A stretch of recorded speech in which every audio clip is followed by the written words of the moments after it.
So, you want to know the basics when it comes to using command blocks? Well then, you've come to the right place. Alright, so now for those of you who don't know how to give yourself a command block, first, type slash.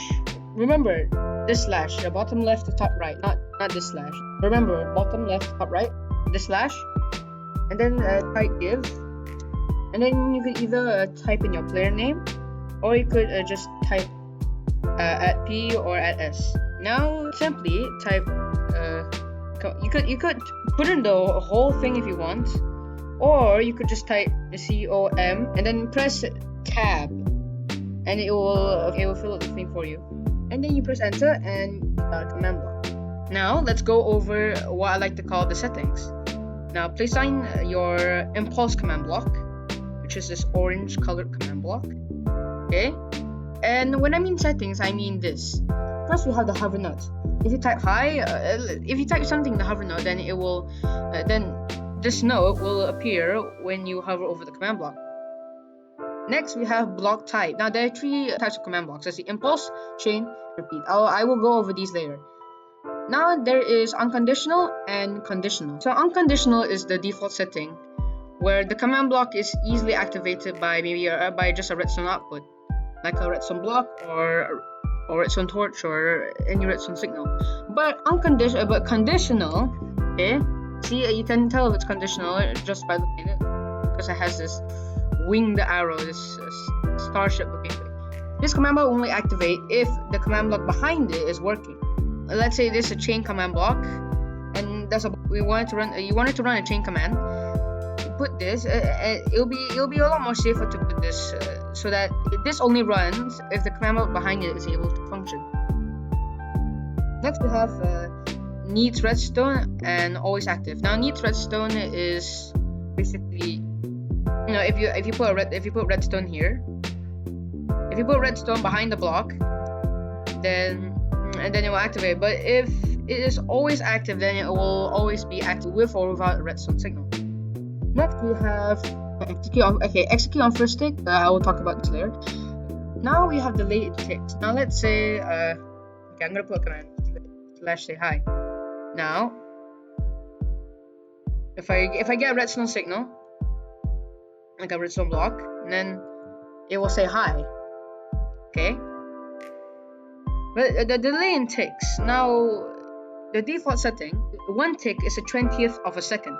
So let's say I want this to delay by 1 second for some reason. Okay, 20. Alright. So I put the delay in ticks 20. So if I put this, it only set high after exactly 1 second of me putting this redstone block. Okay, now I will go over the chain command block. And the chain command block is usually indicated by a nice like lime-ish green color. They carry a chains of command by pressing Control and my pick block button. Oops.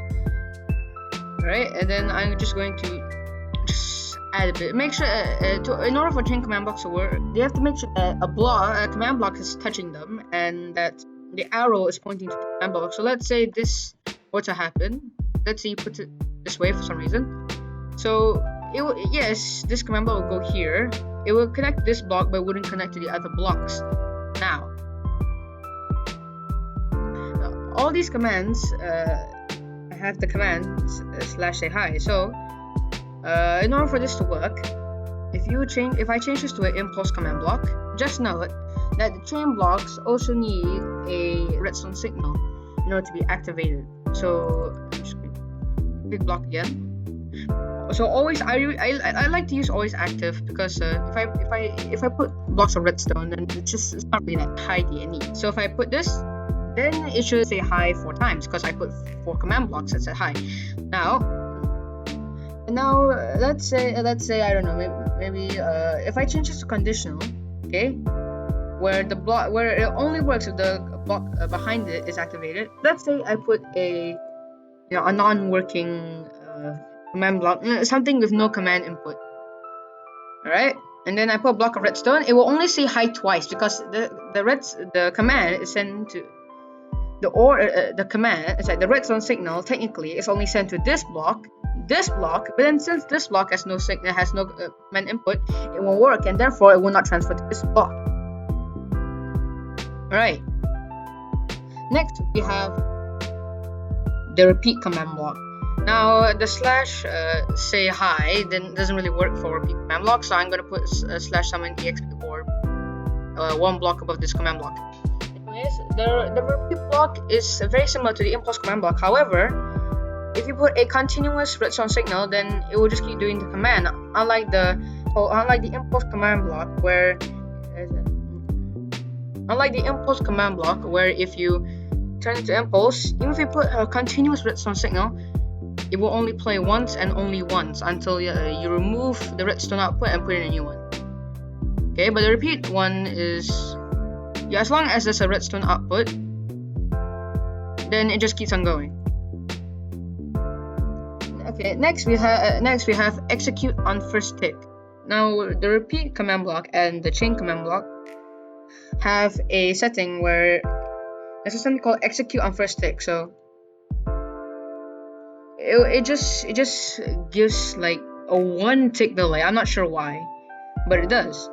So if I turn this on, it does it immediately. But if I do this, then I think you can notice that this has just a small tiny delay for it to spawn.